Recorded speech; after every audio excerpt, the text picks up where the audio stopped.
Ini yang lama kita tunggu ya, Bang Haji Roma Irama agak lama tidak speak up publik.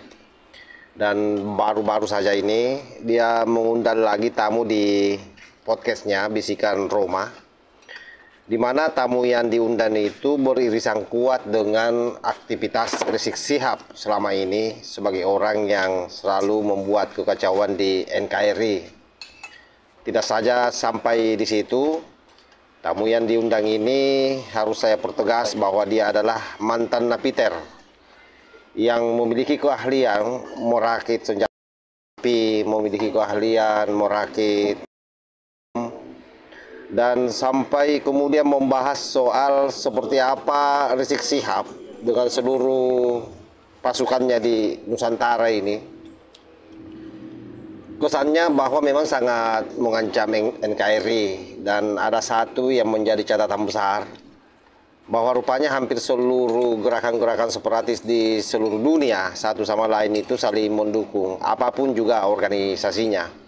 Ya, salah satunya kalau di Indonesia ini ya pasti FPI, HTI.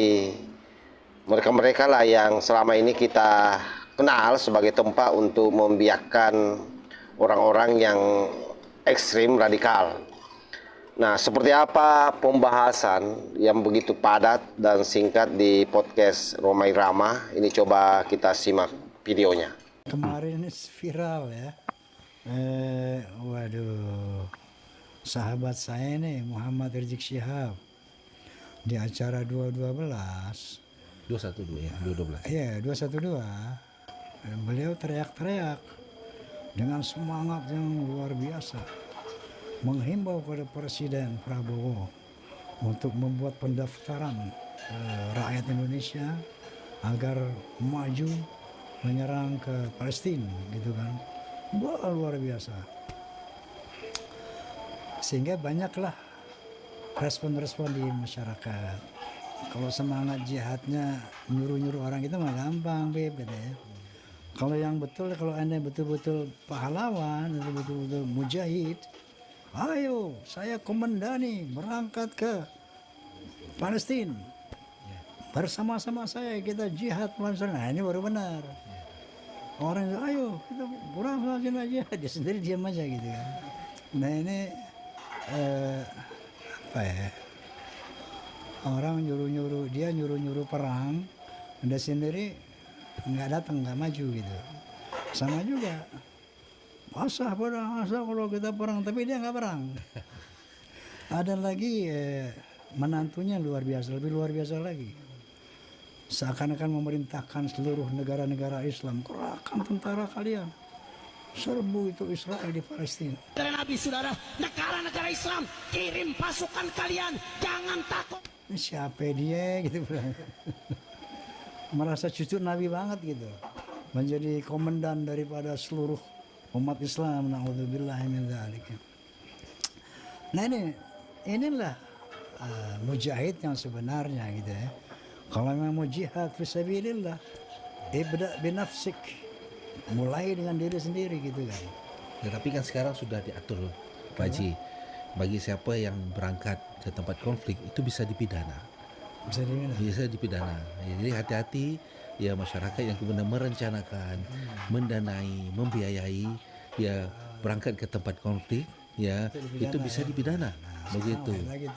Nah, maksud saya begini, ada orang-orang yang teriak-teriak jihad, sementara orang-orang adalah orang-orang yang pengecut ya, nyuruh orang perang tapi dia mau selamat. Rasulullah SAW sendiri itu setiap perang beliau hadir. Perang Badar beliau memimpin peperangan, perang Uhud memimpin peperangan sampai berdarah ya. Nah inilah contoh-contoh yang diajarkan Rasulullah SAW ketika kita mau mengajak orang berjihad. Ibda binafsik, tunjukkan dengan diri kita sendiri, jangan suruh-suruh orang kayak seperti itu kan. Dan bahwa memang sekarang ini udah nggak boleh lagi orang nyelonong mau jihad begitu kan, nggak boleh. Karena bahaya seperti saya dahulu Pak Haji, jangan terulang lagi. Betul. Saya pergi ke sana dengan niat ingin jihad, tahu-taunya jadi teroris, begitu kan? Awal niat mau berjihad, Tapi ternyata sampai di sana, saya sudah tahu bagaimana menggunakan senjata. Saya masuk dilatih dalam Akademi Militer Mujahidin Afghanistan. Lulus tahun 90, saya mahir perang. Saya mahir buat senjata. Saya mahir dalam taktik, menggunakan peta dan segala macam. Ya, kemudian saya juga kemudian diangkat sebagai instruktur, mengajar selama 3 tahun. Terus apa gunanya pengetahuan ini? Yang kemudian ternyata ya orang-orang yang dikirim ke Afghanistan itu gunanya lah untuk belajar, untuk mendapatkan pengetahuan militer yang banyak dan dibawa kembali ke Indonesia. Itulah yang terjadi pada saya dan kawan-kawan dahulu. Nah, sekarang apakah kita akan mengulangi lagi? Ya, di mana kemudian mereka yang sudah berangkat ke sana pulang terus merancanakan terjadilah aksi-aksi sesuatu di tanah air. Ada JI ya, Pak? Ya, ada JI, Jamaah Islamiyah, NII, ya, JAD, ya, MIT, ya. MIT, MIB, begitu. Nah, semua kelompok-kelompok ini apa terintegrasi nggak, Ustaz? Tidak. Mereka semua jalan sendiri-sendiri, tetapi punya tujuan yang sama. Ya, dikala kemudian mereka menyebut jihad, ya jihad melawan pemerintah. Untuk apa tujuan melawan pemerintah? Untuk menggulingkan pemerintah, untuk membentuk sebuah sistem baru, untuk membentuk daulah ataupun khilafah. Tidak ada cara lain kecuali harus kita angkat senjata. Arahnya seperti itu. Jadi tujuan daripada terorisme ini, teroris ini mendirikan negara Islam, katakan. Daulah Islamiyah, khilafah seperti itu ya. Ya. Ini juga terlanjur apa ya di kalangan kita masyarakat Indonesia. Ini pernah ada dialog wawancara Najwa Shihab dan salah seorang perwakilan dari Front Pembela Islam bahwa cita-cita daripada FPI ini adalah menegakkan negara khilafah transnasional, ya, tersambung untuk menciptakan suatu daulah Islamiyah yang bersifat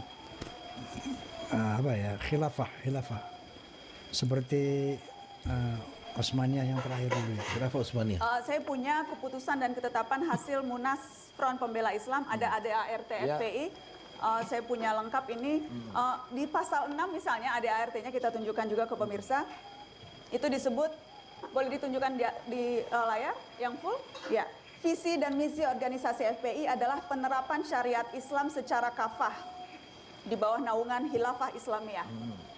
Menurut manhaj nubuah melalui pelaksanaan dakwah, penegakan hisbah dan pengamalan jihad. Ya. Apa maksudnya itu? FPI punya rencana seperti itu. Apakah ini juga terkait kepada FPI yang JI dan sebagainya? Yang jelas Pak Haji bahwa kelompok JI itu terpisah dengan kelompok FPI. Ya, kemudian cara yang dilakukan juga berbeda. Maksud cara itu adalah seperti kalau JI itu ada persiapan militer. Kalau di FPI ya kita belum melihat bahwa mereka memiliki senjata api. Hanya saja pernah kejadian kasus di Condet itu ya ada beberapa anggotanya yang kemudian terlibat dalam pembuatan bahan peledak. Lalu kemudian ada salah satu dari pimpinannya yang kemudian ikut setuju dengan ISIS, sehingga mengajak para anggotanya bergabung dengan ISIS atau berbayar sama ISIS. Ya, bahwa itu ya dulu. Tapi tujuannya Pak Haji, tujuannya sama. Ya, kelompok-kelompok ini, ya baik dia itu JI, JAD, MIT, MIB, ya kemudian ISIS, ya termasuk FPI atau HTI, ya itu semua ingin negara Islam.